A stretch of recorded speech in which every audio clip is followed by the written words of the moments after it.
Hello students, आप सभी लोगों का इस टू पे स्वागत है।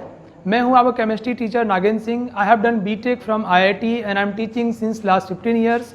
अभी तक मैंने 25,000 से ज़्यादा बच्चों को पढ़ाया है और हज़ारों बच्चों को आईआईटीएन डॉक्टर बनाया है। अगली बारी आपकी है। So you know chemistry as a subject it's full with facts and figure. तो कई बार लोग इसको रटते हैं और ये इनके लिए मुश्किल सब्जेक्ट बन जाता है, बट यहाँ पे आप कॉन्सेप्ट्स को समझेंगे, रियलाइज़ करेंगे और ये सब्जेक्ट आपके लिए बहुत ज़्यादा स्कोरिंग और रैंक प्रोड्यूसिंग होने वाला है। तो चलिए देखते हैं आज के लेक्चर में कैसे ये चीज़ें रियलाइज़ करते हैं हम। Okay, in today's content we will see enthalpy, change in enthalpy, molar heat capacity at a constant pressure, enthalpy as a function of temperature and pressure, and delta H is equal to delta U plus delta Ng RT. So today we will see these contents. Okay, so let's start today's class with a quiz based on the previous classes. Okay, hey guys, are you all ready? Let's see. मैं question पूछता हूँ which is based on the previous lectures. Okay, let's see. Which of the following statements are incorrect?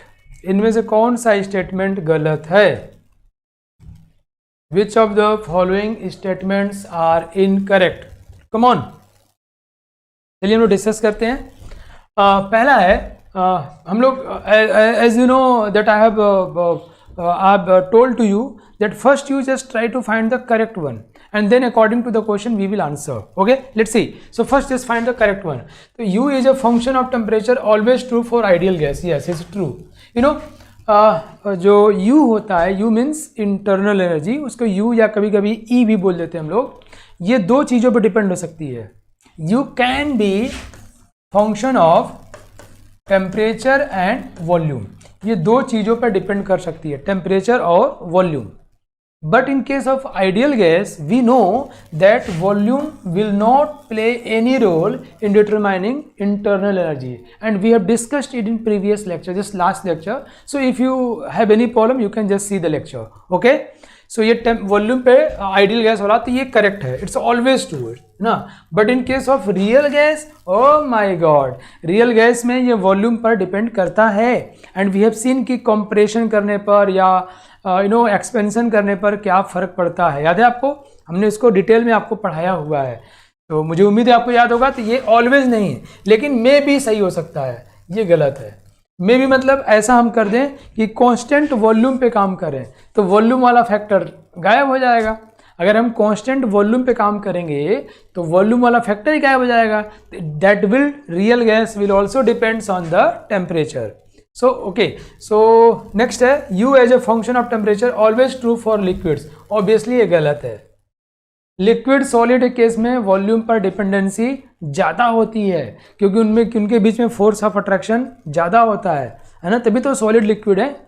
Yes, सो कौन कौन सा गलत है हमसे ये पूछा गया है ना। इनकरेक्ट, इनकरेक्ट कौन कौन सा हुआ? बी इनकरेक्ट है और डी इनकरेक्ट है। और जानते हो बच्चों, ये पेपर आउट है। आप जब एग्जाम दे रहे होगे 2021 में तो ये क्वेश्चन आने वाला है, ठीक से देख लो इसको। पेपर आउट है, बताना मत कि सर ने बताया था, नहीं मैं जेल चला जाऊंगा। ओके चलो नेक्स्ट क्वेश्चन। अब चलो मान लो वो गलत हुआ, अब इसमें सही कर लो। अच्छा, जब भी आप एग्जाम दोगे तो सवाल आएगा ठीक है Adarsh. Which of the following statements are untrue? मैं क्या कर रहा हूँ, पहले इनकरेक्ट बोला, अब अनट्रू बोल रहा हूँ, so that you can be in practice of this. इन चारों को पढ़ना है, बताना है कौन सा इसमें अनट्रू है। Let's discuss it. तो क्या है? First we have to find out the correct ones. Let's see, for a substance if Q amount of heat absorbed bring dt change in temperature for dt tends to 0। मतलब एक ऐसा substance है, सोचो, जिसको हमने हीट दिया और उसका टेम्परेचर टच से मस नहीं हो रहा है, मतलब उसकी हीट एब्जॉर्ब करने कैपेसिटी क्या है? बहुत ज़्यादा है। तो C की वैल्यू क्या होगी? Tends to infinity. तो ये हो गया गलत, है ना बच्चों, ये हो गया गलत। ठीक, इनफाइनाइट, वेरी गुड। दूसरा क्या है? For real gas undergoes isothermal process delta U is equal to 0। अगर रियल गैस होगा और टेम्परेचर कांस्टेंट है तो उसका U की वैल्यू वॉल्यूम पर भी डिपेंड करती है। देयरफॉर उसका कांस्टेंट टेम्परेचर पर उसका डेल्टा यू जीरो होगा कोई ज़रूरी नहीं है। You know why? Because gas is real. क्या बात है। तो ये भी हो गया गलत। मज़ा आ रहा है। Q V is equal to delta you.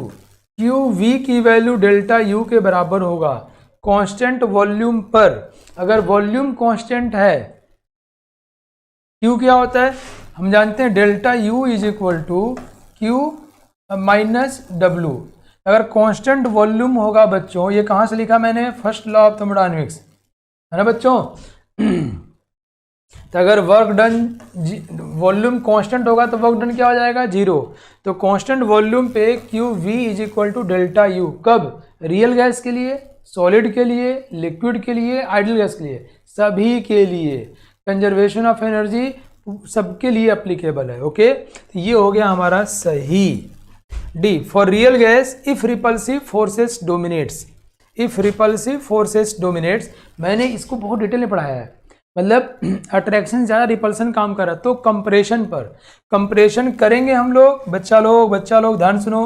अगर कंप्रेशन करेंगे तो dv is equal to negative. भाई वॉल्यूम घटा रहे हो ना यार, तो फाइनल कम होगा, तो फाइनल माइनस इनिशियल क्या होगा, नेगेटिव। ठीक है। अब देखो, जब इसको कंप्रेशन करोगे तो रिपल्सन बढ़ जाए, नज़दीक आ जाएगा ना, रिपल्सन बढ़ेगा, और रिपल्सन बढ़ेगा तो एनर्जी बढ़ जाएगी। एनर्जी बढ़ेगा तो ये du की वैल्यू जो होगी वो पॉजिटिव होगी। बोलो रे पगला, समझ में आया नहीं? बच्चा लोग, गाँव वालों, बोलो रे। जब इसको पास लाएंगे तो अट्रैक्शन फोर्स डिस्टेंस घटेगा तो रिपल्सन फोर्स बढ़ेगा, मतलब एनर्जी बढ़ जाएगी। तो du will be positive and dv definitely negative. It's because of compression, so ratio of this two will be negative. ये क्या लिखा है, पॉजिटिव, गलत है। तो पूछा कौन कौन सा गलत है, ए बी और डी। ए बी और डी, ये answer is A B and D. तुम लोग क्लास छोड़ दियो। मैंने कहा ना, मैं थर्मो तुम लोग को इतना शानदार तरीके से डुबा के पढ़ा रहा हूँ बिना टाइम की चिंता किए, क्योंकि मेरा टारगेट तुम लोगों को अल्टीमेटली बहुत बड़ा टारगेट है। तो क्लास मत छोड़ो, और जो पढ़ो उसको ठीक से सीखो। किसी को तुम खूब खिलाए हो, वो डकार तक नहीं लिया, खा गया इतना 250 गुलाब जामुन खा गया और डकार तक नहीं लिया, मतलब उसके खाने की क्षमता बहुत ज़्यादा है। तो क्षमता को ही हम सी से रिप्रेजेंट करते हैं। एक सब्सटेंस है, उसको हमने क्यों हीट दिया और उसका टेम्परेचर चेंज 0 है, इसका मतलब उसकी जो हीट कैपेसिटी है, हीट खाने की क्षमता है, वो बहुत ज़्यादा है। ये लिखा है 0, 0 थोड़ी होगी, इनफाइनाइट होगी, बहुत ज़्यादा। क्यों? ये टेंस टू क्या हो गया, 0। ठीक है, चलो नेक्स्ट बच्चों। तो बड़ा मज़ा आया मुझे ये सब डिस्कस करते हुए। हम लोग आज से कंटेंट शुरू करते हैं। एंथैल्पी। एंथैल्पी, पहली बात, मैं जब भी पढ़ाना शुरू करता हूँ या पढ़ता था पहले, तो एंथैल्पी आए कपार पर खड़ा हो गया। हम कि है क्या चीज़, ये तो बताओ हमको पहले। एंथैल्पी बच्चों किसी सब्सटेंस के थर्मोडायनेमिक स्टेट को कैलकुलेट करने के लिए, कि कितनी एनर्जी है, क्या है, वर्क डन, बहुत सारी चीज़ों को कैलकुलेट करने के लिए एक पैरामीटर डिफाइन किया गया वैज्ञानिकों के द्वारा। मतलब एक बात तुम ये समझ गए कि आकाशवाणी नहीं हुआ है, हे कंस तुम्हारा भांजा ही तुम्हारा वध करेगा, ऐसा नहीं, ये आकाशवाणी नहीं हुआ। This had been proposed by scientists. The enthalpy is a parameter. क्यों? ये थर्मोडायनेमिक्स को बेहतर समझने के लिए, उस थर्मोडायनेमिक स्टेट को डिफाइन करने के लिए, प्रोसेस में जो चेंज हुआ उसको समझाने के लिए। तो एंथैल्पी इज अ पैरामीटर। और एक ऐसा पैरामीटर है, कुछ चीज़ें हम लोग इसका पहले से ही पढ़ चुके हैं, कि ये एक स्टेट फंक्शन है, पढ़ा चुका हूँ। एक्सटेंसिव प्रॉपर्टी है, पढ़ा चुका हूँ आपको। इसको वैज्ञानिकों ने डिफाइन किया बच्चों, परिभाषित किया कि H is equal to U plus P V. ये इसका परिभाषा है, it's a definition of enthalpy. okay, and from here we will just calculate and derive different properties, different relationship for different processes. Okay, we will do that. So enthalpy, now it should be very clear to you.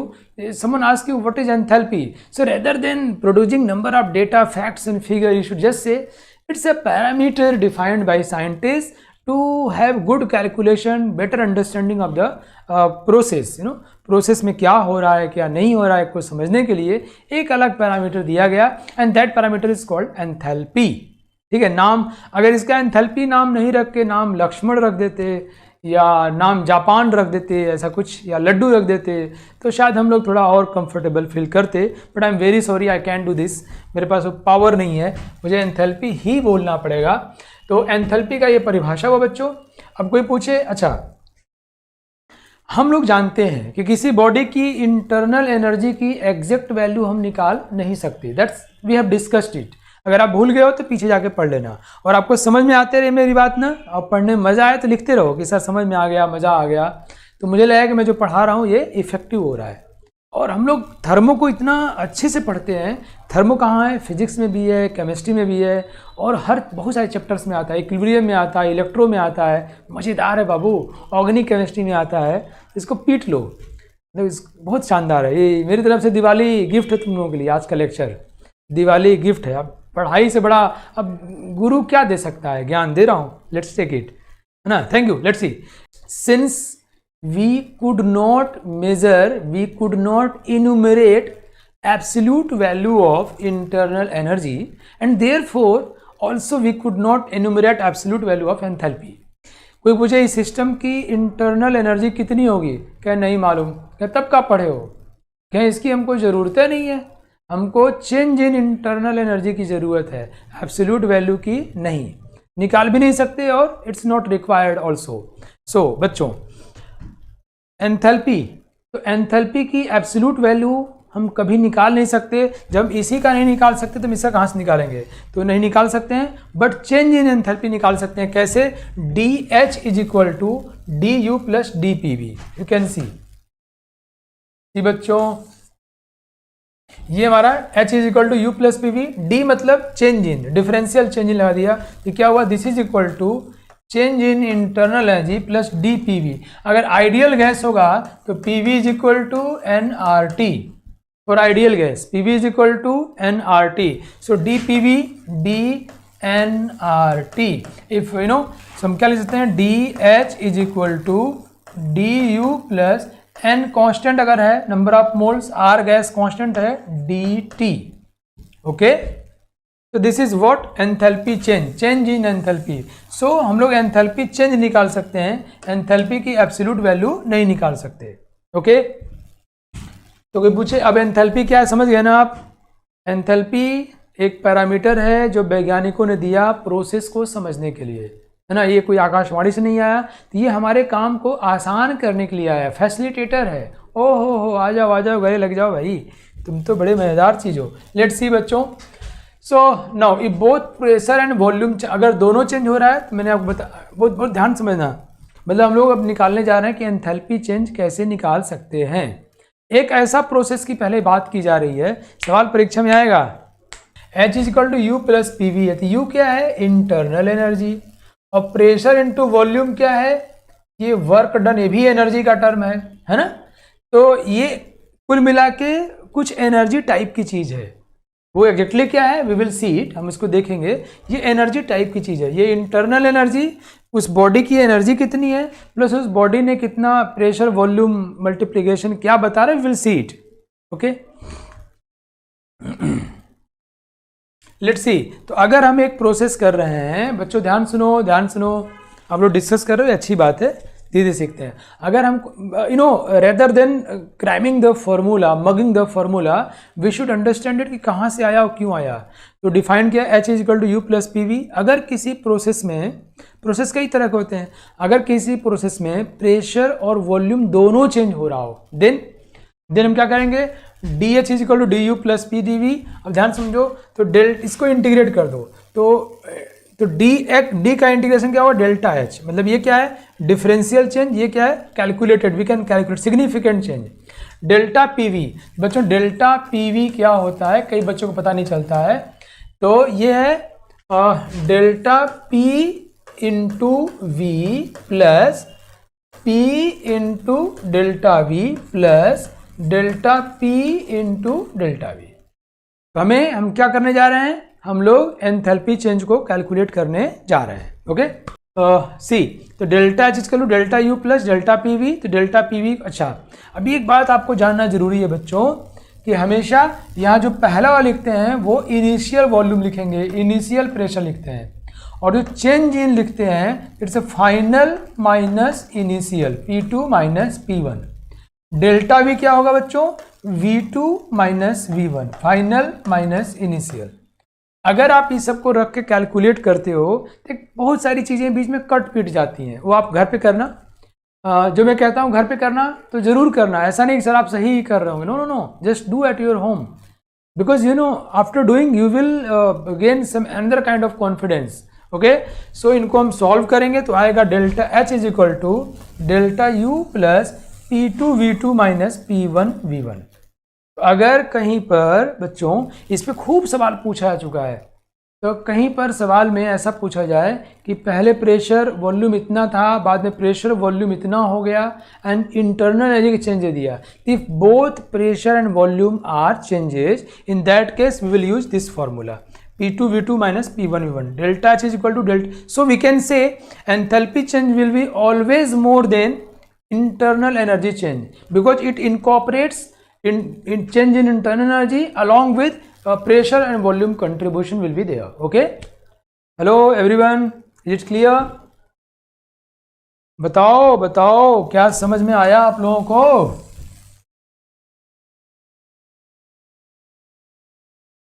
जैसे ये था, अभी मैं पीछे था तो मैं फिर से बातें कर लेता हूँ आपसे कि इसको हमने कहा कि इंटीग्रेट कर दो, आएगा delta H is equal to, ये इंटीग्रेशन डेल्टा यू आ जाएगा। मैं फिर से कर रहा हूँ एक बार दोबारा। ओके, थैंक यू, आप लोग समझ चुके हो ना। चलो फिर भी दोबारा कर लेता हूँ, थोड़ा कॉन्फिडेंस और बढ़ जाएगा। मैं चाह रहा हूँ ना आप उसको आत्मसात करो कि अच्छा ये है, ये फैक्टर आया, ये इसलिए हो गया। मैं कहूँ एंथैल्पी और इंटरनल एनर्जी चेंज में कौन ज़्यादा होगा, तो बोलोगे एंथैल्पी चेंज ज़्यादा होगा। क्यों?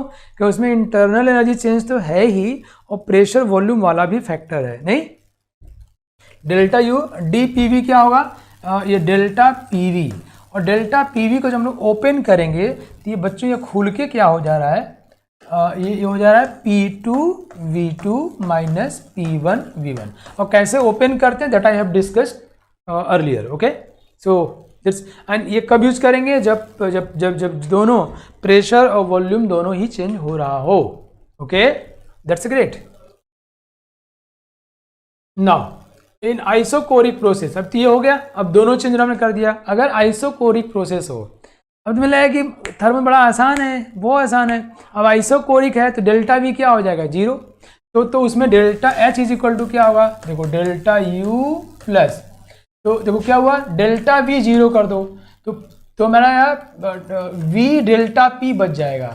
बाकी सब में डेल्टा वी है वो सब खत्म हो जाएगा। मतलब एक आएगा पी डेल्टा वी, जीरो हो गया। दूसरा आएगा delta P into delta V, ये भी जीरो हो गया। इन सबको करो खत्म, ये सब हो गए गायब। तो अगर आइसोकोरिक प्रोसेस है, मतलब वॉल्यूम कांस्टेंट है, तो उस समय एंथैल्पी चेंज निकालना होगा, तो we will use the formula delta H. ये सब याद करना है क्या? No, you can either remember और you can just use, you can derive from H is equal to U plus P V, यहाँ से डिराइव कर लो।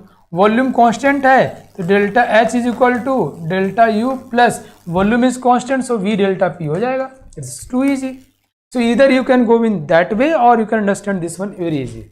और कुछ सवाल ट्राई करेंगे तो अच्छा। अब कोई प्रेशर कांस्टेंट है तो डेल्टा पी वाली चीज जीरो हो जाएंगी। ये समझ आया बच्चों, delta H is equal to delta U plus V delta P in case of isochoric process.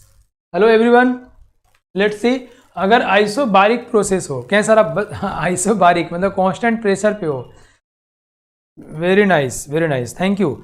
अब क्या हुआ, अब तो समझा दिया ना, अब तुम्हारा लेवल ऊपर हो गया, अब तुम खुद ही समझ जाओ कैसा प्रेशर कांस्टेंट है क्या। ओके, जब प्रेशर कांस्टेंट होगा तो delta H is equal to, तुम डायरेक्ट लिख लोगे डेल्टा यू, क्या प्रेशर कांस्टेंट है, डेल्टा वी कर लीजिए, तो डेल्टा पी वाला सब जीरो हो जाएगा, नहीं है ना। Delta H is equal to delta U plus, तो देखो कितना आसान है। मैं एक बार फिर सब रिवाइज कर देता हूँ। अरे यार कुछ ज़्यादा ही आसान है भाई, ये कुछ ज़्यादा आसान है, बाप रे बाप, मैं खुद ही सीख रहा हूँ, बहुत मज़ा आ रहा है। क्या हुआ, H is equal to U plus P V. कोई कहे याद करना, तुम्हें गुस्सा आ जाएगा। दोनों चेंज होगा तो delta H is equal to delta U plus P2 V2 minus P1 V1। अगर सिर्फ ये दोनों चेंज होगा तो if delta V is equal to 0 means isochoric होगा तो delta H is equal to delta U plus isochoric है, so V delta P and isobaric हो जाएगा delta P is equal to 0 means pressure is constant in that case, so delta H is equal to, oh my god so easy, pressure is constant volume can be change, oh my god, है ना, very interesting. This one is delta H is equal to delta, ये कब होगा जब pressure constant है, ठीक है। इसमें और कुछ बहुत सारी बातें छुपी हुई हैं जिनको धीरे धीरे पोल खोलने वाले हैं हम, ठीक है। Okay, thank you to all of you. आप लोग दिल जीते बैच है यार, मैं बस मान गया, अनाउंस कर दिया, ठीक है। देखो अब देखो थोड़ा मैं इसको थोड़ा और मेरा मन करे थोड़ा और बताऊं इसको। चलो बच्चों और मज़ा आने वाला है, रेडी हो जाओ भाई, मस्ती के लिए रेडी हो जाओ गाँव वालों। देखो ये क्या है, at a constant pressure isobaric process at a constant pressure. बच्चों हमको पता है कि delta U first law of thermodynamics से, बच्चों फर्स्ट लॉ ऑफ थर्मोडायनेमिक्स से delta U is equal to delta Q minus delta W. Okay, come on everyone, let's see, just focus here, wow. So delta U is equal to delta Q minus delta W. अगर compression या expansion जो भी हो रहा हो तो delta W की value क्या होती है, suppose in case of compression, मैं कंप्रेशन के लिए बात कर रहा हूँ, और ध्यान समझना मजा आने वाला है, कंप्रेशन की बात कर रहा हूँ मैं। अगर कंप्रेशन हो रहा होगा बच्चों तो कंप्रेशन में सिस्टम के ऊपर काम होता है, सिस्टम के ऊपर काम होता है। वर्क डन का हमारा डेफिनेशन क्या है, work minus P external into delta we, याद है आपको, पढ़ाया मैंने आपको, है ना। सिस्टम के ऊपर काम हो रहा है तो हम ये W की वैल्यू कैसे यूज करें, ये W हमारा क्या होगा, सिस्टम के ऊपर काम हो रहा है तो सिस्टम की एनर्जी क्या हो रही है, बढ़ रही है, सिस्टम की एनर्जी बढ़ रही है, तो W ये हम इसको पॉजिटिव फॉर्म में लिखेंगे। कैसे लिखेंगे, पॉजिटिव फॉर्म में, तो we can write here it's delta Q plus delta V, P delta V. देखो बच्चों मैंने क्या बताया आपको, अरे यार क्या लिख दिया मैंने, ये वर्क डन क्या होगा, पॉजिटिव आएगा, कंप्रेशन होगा तो पॉजिटिव आएगा तो क्या होगा, माइनस, है ना, ये मतलब पॉजिटिव आएगा, क्यों, सिस्टम की एनर्जी बढ़ रही है, एनर्जी बढ़ती है तो पॉजिटिव हो जाएगा, ये हमारा हो जाएगा पी डेल्टा वी हो जाएगा, प्लस हो जाएगा। कोई पूछे यहाँ माइनस लिखे प्लस क्यों कर दिए, ये माइनस माइनस दो बार करके प्लस कर देना, एनर्जी अल्टीमेटली बढ़नी है ना। या फिर ऐसा करो, तुम छोड़ो, यहाँ माइनस रहने दो, समझाता हूँ। अब यहाँ रखो तुम expression, delta U is equal to, अब देखना, delta Q minus minus delta P delta V, क्या आया बताओ, प्लस आ गया। मैंने कहा कि अगर एनर्जी बढ़े किसी भी तरह से तो क्या लिखोगे, पॉजिटिव लिखोगे, घटेगा तो निगेटिव लिखोगे, क्लियर बच्चों, घटेगा तो निगेटिव, बढ़ेगा तो पॉजिटिव लिखेंगे, ठीक है बच्चा लोग, समझ में आया। चलिए मैं बातें क्यों कर रहा था, यहाँ क्लियर होने वाला है। देखो ये हमारा क्या है, फर्स्ट लॉ ऑफ थर्मोडायनेमिक्स। सभी बच्चों ध्यान सुनो, D U is equal to D Q plus D W. यहाँ आ जाओ,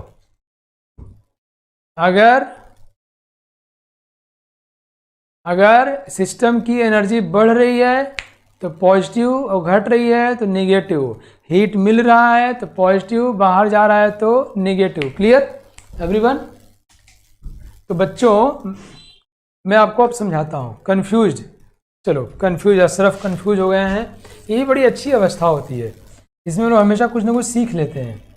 चलिए हमारा जो बच्चों देखो, लेट्स सी हियर, कहाँ गया यार, हाँ, अगर फर्स्ट लॉ ऑफ थर्मोडायनेमिक्स को देखते हैं हम लोग तो D U is equal to D Q plus D W, clear everyone. इसकी जो इंटरनल एनर्जी होगी या तो हीट चेंज की वजह से होगी या वर्क डन की वजह से होगी, clear.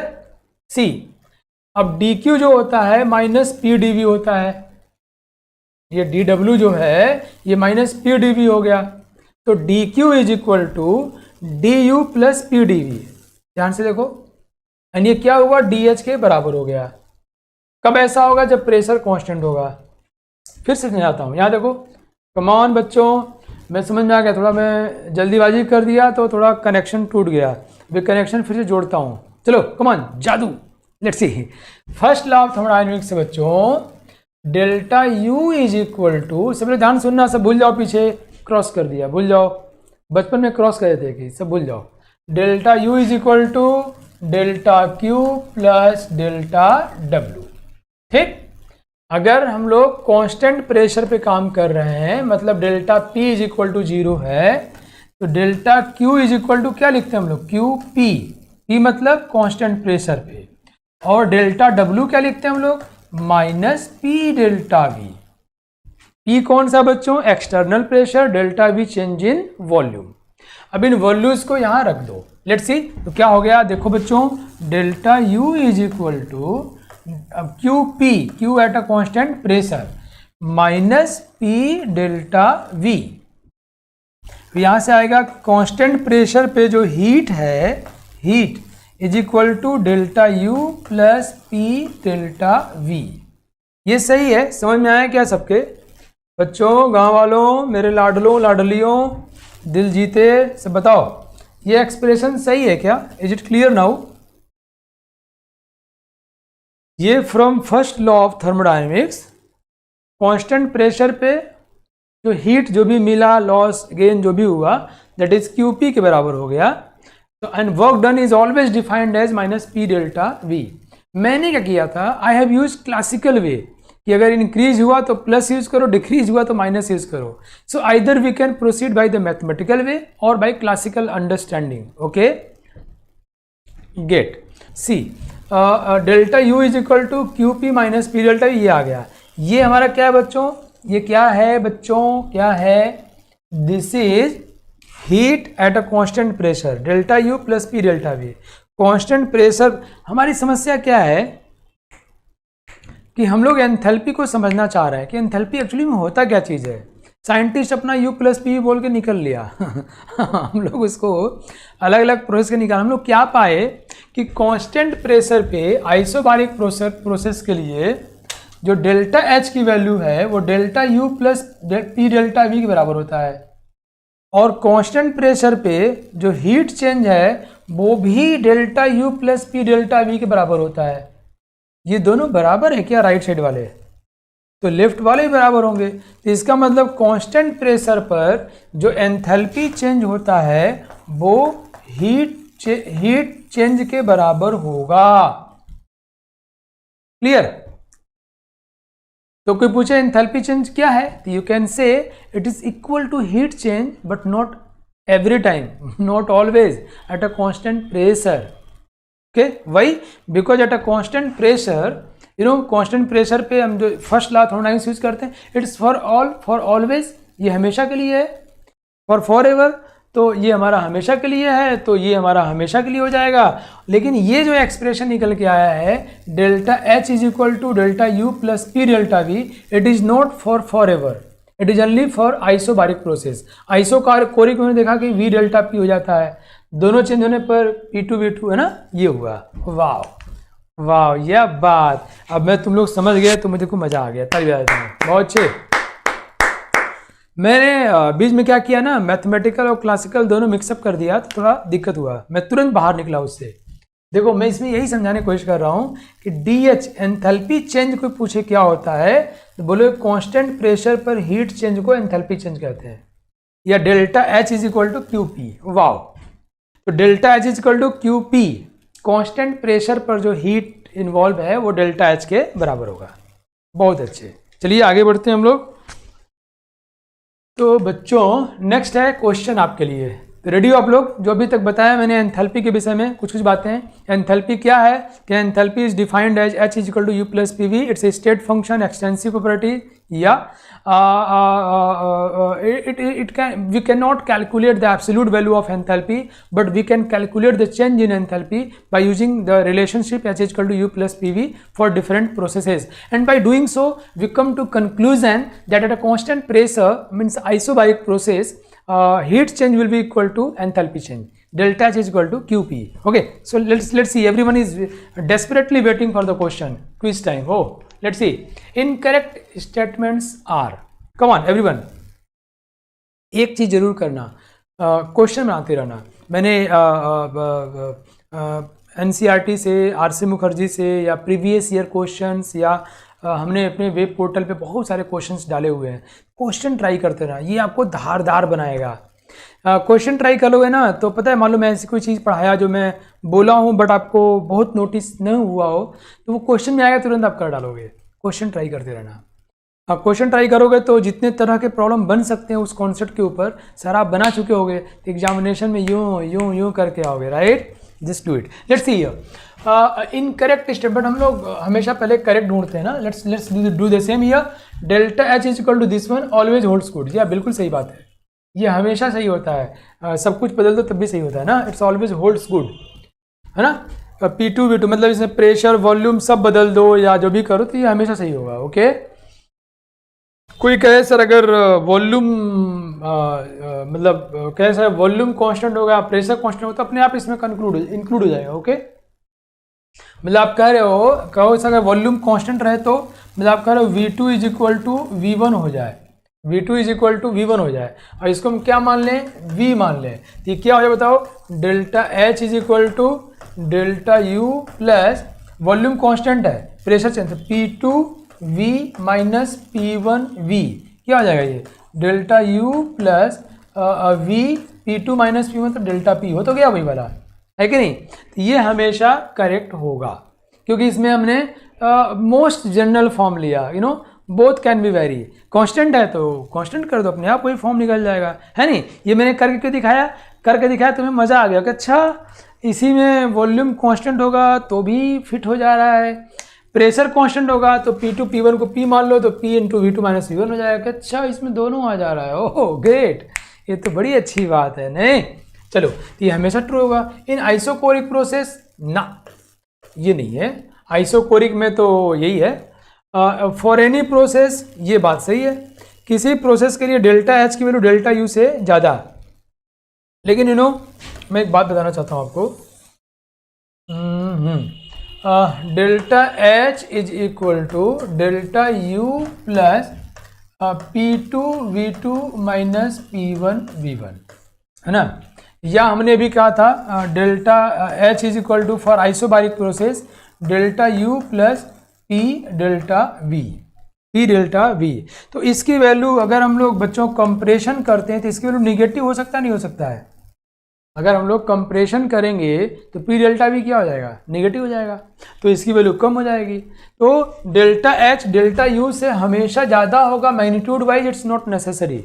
Y, because P delta V की वैल्यू निगेटिव हो जाएगी तो इसमें कुछ घटने से वो मिल रहा होगा। Yes, we will come to this conclusion. तो डेल्टा H डेल्टा U से हमेशा ज़्यादा नहीं होता। हम लोग कई बार कंफ्यूज कर जाते हैं मैथमेटिकल एक्सप्रेशन से, ये तो प्लस लिखा हुआ है अरे मैं कह रहा हूँ मैं तुमको कुछ दूंगा, क्या दोगे, क्या तुमको मैं -10 रुपये दूंगा, क्या है रुपया खींचने वाले हो गया मेरा दिवाली के पहले तुम, नहीं समझ रहे मेरी बात है ना। मेरे को मैं तुमको -1000 रुपये दूंगा, क्या -1000 मतलब 1000 लूँगा यार, ऐसे कुछ यहाँ हो रहा है देखो।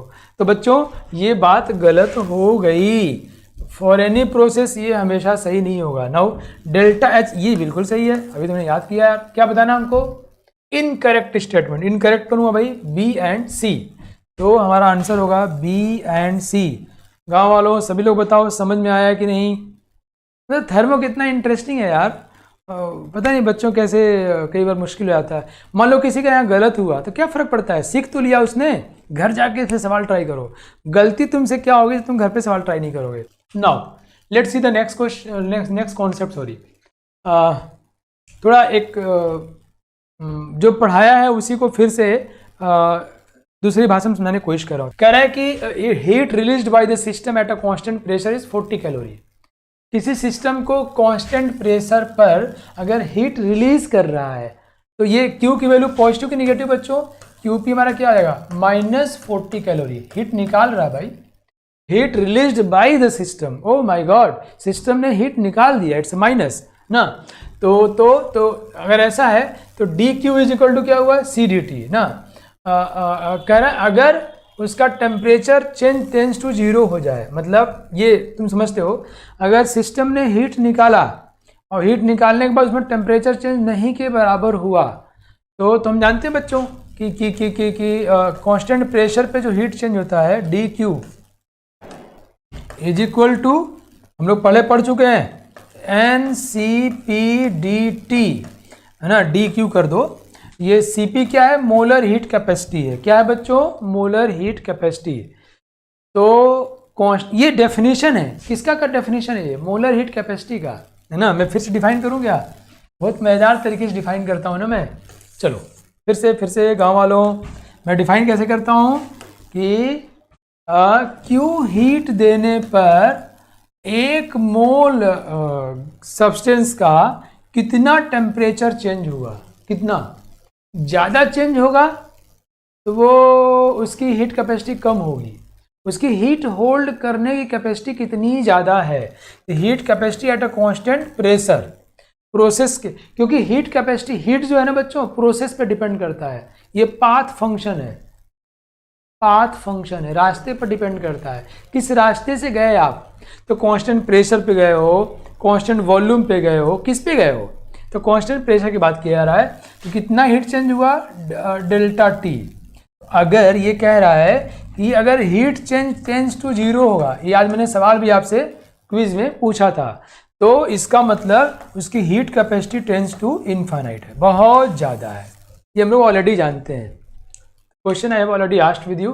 ये क्वेश्चन ट्राई करो बच्चों जल्दी से। जनहित में जारी सवाल है ये, फॉर पब्लिक वेलफेयर, सभी लोगों के लिए, सब लोग कर डालो। अरे यार ये 0 2 बार लिख दिया है क्या भाई? अरे यार पागल है क्या? यहाँ सॉरी बच्चों, सी आंसर इनफाइनाइट है, एक तो बदलना पड़ेगा ना।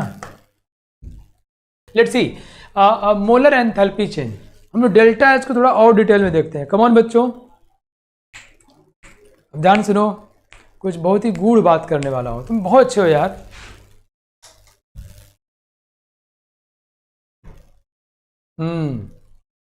रेडी? बताओ मैं आपको कुछ बहुत ही रहस्यमय मिस्टीरियस बात। मैं कहूं कि अगर पाकिस्तान को चाइना का साथ ना मिले तो वहाँ लोगों की हालत बहुत ख़राब हो जाएगी। और अगर साथ मिल रहा है तब तो कुछ दिनों में चाइना ही उसको निगल जाएगा, बात अलग है। वो दूसरा पॉइंट नहीं बोलते हैं, हम अपने काम बात कर रहे हैं।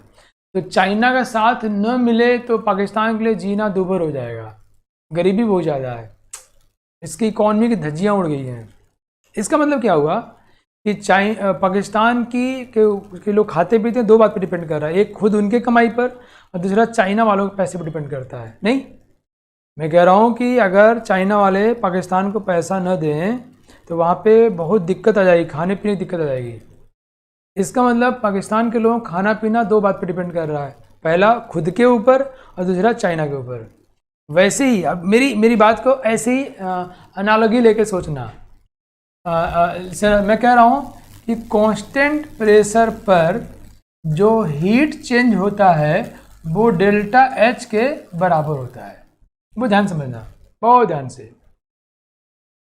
कांस्टेंट प्रेशर पर जो हीट चेंज होता है वो डेल्टा एच के बराबर होता है। मतलब जो हीट चेंज है वो 2 बात पे डिपेंड करता है, एक तो प्रेशर पर और दूसरा ऑब्वियसली इंटरनल एनर्जी, तो टेम्परेचर पर। डेल्टा एच की वैल्यू क्या लिखा मैंने? Delta U plus P delta V, है ना। ठीक है, अगर कांस्टेंट प्रेशर हुआ तो मैंने कहा अगर कांस्टेंट प्रेशर होगा तो जो हीट चेंज होगा वो डेल्टा एच के बराबर होगा। तो अगर प्रेशर भी बदल दें तो मतलब अगर प्रेशर बदल देंगे तो ये एंथैल्पी फिर बदलना शुरू हो जाएगा। नहीं, तो एंथैल्पी का चेंज जो है 2 बात पे डिपेंड कर रहा है। पाकिस्तान से कोरिलेट करो, एक temperature obviously because of internal energy और दूसरा किस पे? प्रेशर पे। तो enthalpy is function of temperature as well as pressure. तो एंथैल्पी जो है जिसके चेंज को हम पढ़ने वाले बच्चों, it's function of temperature and pressure. मैंने आपको ऐसे ही इंटरनल एनर्जी बताया था कि कांस्टेंट वॉल्यूम पे जो हीट चेंज होता है वो चेंज इन इंटरनल एनर्जी के बराबर होता है, मैंने पढ़ाया था आपको। इसका मतलब ये हुआ कि जो इंटरनल एनर्जी है वो 2 बात पे डिपेंड करता है, या तो टेम्परेचर के ऊपर या वॉल्यूम के ऊपर। ये हम लोग खूब चर्चा कर चुके हैं, इस पर खूब सवाल भी बना चुके हैं। Now it's turn of enthalpy. So बच्चों, अगर DH की वैल्यू क्या हुई, NCP/dt, कब? For n moles of gas solid liquid at a constant pressure. Constant pressure पर जो Q होगा एट अ कांस्टेंट प्रेशर या DQ होगा वो DH के बराबर होगा। बच्चों ध्यान सुनना, कई लोग ये समझते हैं, या तुम गलत समझ जाओगे, कई लोग ये समझते हैं कि DH की परिभाषा होता है NCP/dt। हो माय गॉड, गलत है।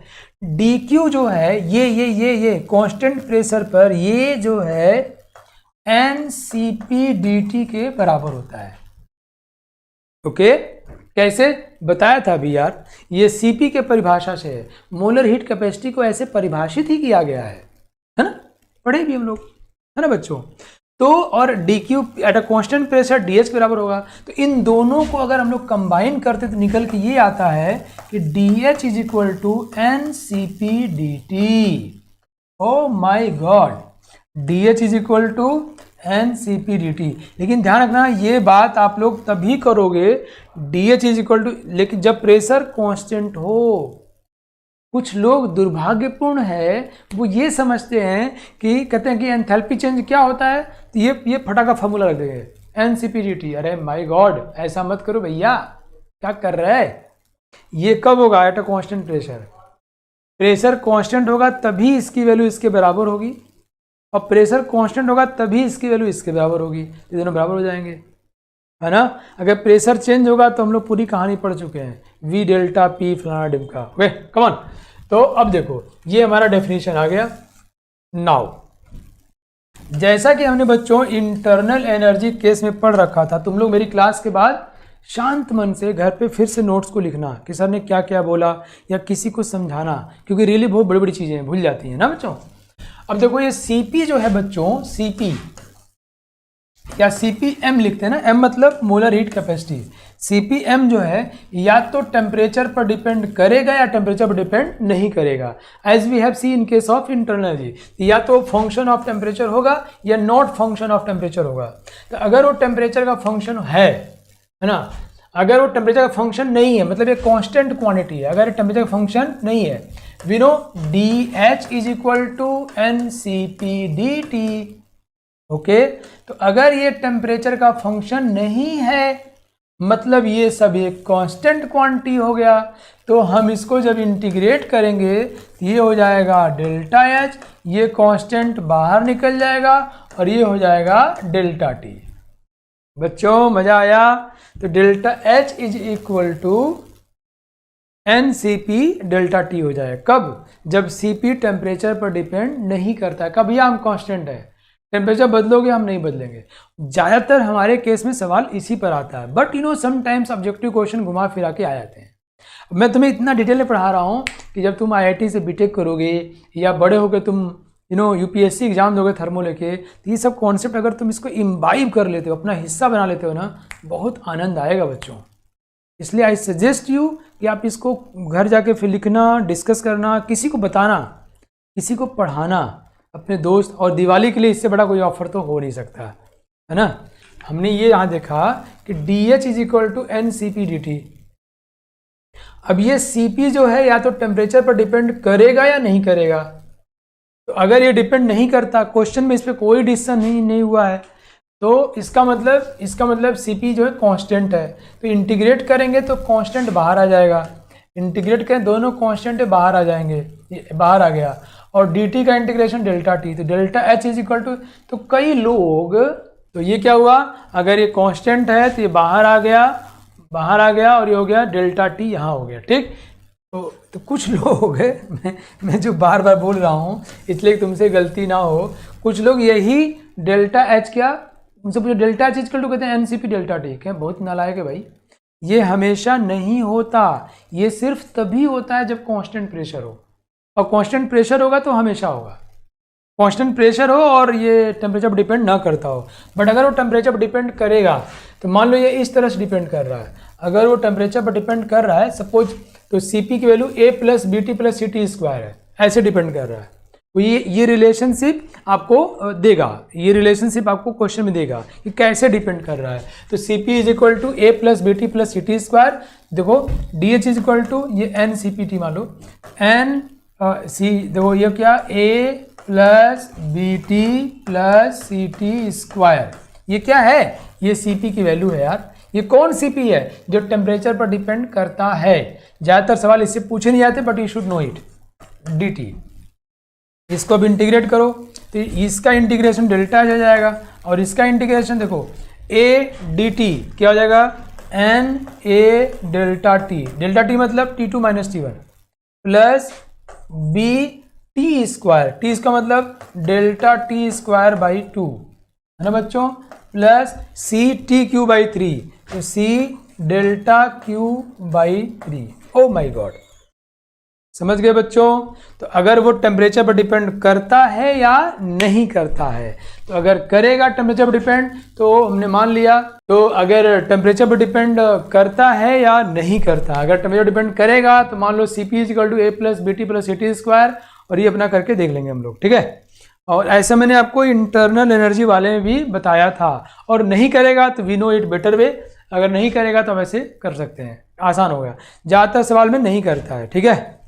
एन यहाँ कर लेता हूँ मैं, ठीक है, ये हो गया एन, राइट, एन सबके सामने प्ले हो जाएगा। नाउ ये समझ में आया बच्चों। मेयर्स रिलेशन ये हम लोग डिराइव कर लेंगे अभी फॉर आइडियल गैस। ध्यान रखना, आइडियल गैस केस में Cp minus C V is equal to R होता है। Cp मतलब molar heat capacity at a constant pressure minus molar heat capacity at a constant volume is equal to R होता है। ये mayor साहब ने derive किया, बड़ा इंटीग्रेशन डिफरेंशिएशन यूज़ किया। हम लोग फर्स्ट लॉ ऑफ थर्मोडायनेमिक्स और एंथैल्पी और इंटरनल एनर्जी की सिंपल परिभाषा से इसको डिराइव कर ले। कर दूं क्या? देखो कर लेता हूँ। देखो हम लोग क्या पढ़े हैं, क्या पढ़े हैं डेल्टा क्यू इज, हम लोग पढ़े हैं कि delta H is equal to delta U plus P delta V, है ना बच्चों। चलो आ जाओ। और delta H is equal to क्या पढ़े हो कहाँ वालों, अरे बचाओ रे बच्चवा, पढ़े हो N C P delta T, और इसके लिए क्या पढ़े हो N C V delta T. Ideal gas के लिए P V is equal to N R T, तो P delta V is equal to N R delta T. हम कांस्टेंट प्रेशर मान रहे हैं बच्चों, तभी तो कांस्टेंट प्रेशर होगा, तभी तो ये सब लिखा मैंने, ठीक है। N C P delta T, N C P delta T, P delta V क्या हुआ plus N R delta T, गाँव वालों, ठीक है। अब देखो यहाँ पे क्या हुआ, एन डेल्टा टी सब में से कट जाएगा, एन डेल्टा टी कट गया, एन डेल्टा टी कट गया, एन डेल्टा टी कट गया, क्या आया C P is equal to C V plus R, मतलब C P minus C V is equal to R, ठीक है गाँव वालों। C P minus C V is equal to R, is that clear. अगर pressure constant नहीं होगा तो भी ये होता है, लेकिन मैंने एक पर्टिकुलर केस को लेके इसको डेराइव किया है, और यू कैन से वेरीफाई किया है। जनरल के लिए भी इसको हम लोग डेराइव कर सकते हैं, बट वो हमारे सिलेबस के बियॉन्ड है बेटा। मैंने इसलिए कहा ना कि ये मेयर साहब ने इसको लंबा इंटीग्रेशन डिफरेंशिएशन करके निकाला था, that is beyond our syllabus, okay. In fact chemistry में तो है ही नहीं, ठीक है। मुझे उम्मीद है आपको सारी बात, ये मेयर रिलेशनशिप बच्चों। लेकिन सॉलिड लिक्विड ये सिर्फ आइडियल गैस के ध्यान देना, आइडियल गैस केस में आइडियल गैस होते हुए तो P V is equal to N R T होगा। अगर आइडियल गैस नहीं हुआ तो ये रखेंगे नहीं तो वो नहीं निकल के आएगा, ठीक है। इन case of solid and liquid, अगर सॉलिड लिक्विड होगा, ध्यान सुनो बच्चों, तो सी पी की वैल्यू सी वी के करीब करीब बराबर होती है, ओके। सॉलिड और लिक्विड केस में, सॉलिड और लिक्विड केस में Cp और Cv करीब करीब बराबर होते हैं, और वो C के बराबर होंगे, इक्वल ना, ऑलमोस्ट इक्वल होते हैं, बिकॉज उन केस में चेंज इन वॉल्यूम बहुत ही कम होता है, राइट, एंड देयरफॉर वो इक्वल हो जाते हैं, ओके, ठीक है। नेक्स्ट अब देखो मुझे कुछ पढ़ाना है जो कि बहुत लंबा है, and that I will discuss in the next class. तो मुझे उम्मीद है आज की क्लास आप लोगों को अच्छी लगी होगी, मज़ा आया होगा। हालांकि तुम लोगों को ज़्यादा समझाने के चक्कर में मैं बहुत कंटेंट नहीं पढ़ा पा रहा, बट इट्स वेरी इंपॉर्टेंट। मैं टाइम का परवाह नहीं करूँगा, बल्कि क्लास बढ़ा लूँगा, कुछ कर लूँगा, but I will take my own time. आपका समझ बहुत ज़रूरी है। ठीक है बच्चों, thank you. Jai Hind, Jai Bharat. On is to on, study is always on. Concepts के बेहतर रियलाइजेशन के लिए इज टू ऑन पर बने रहिए।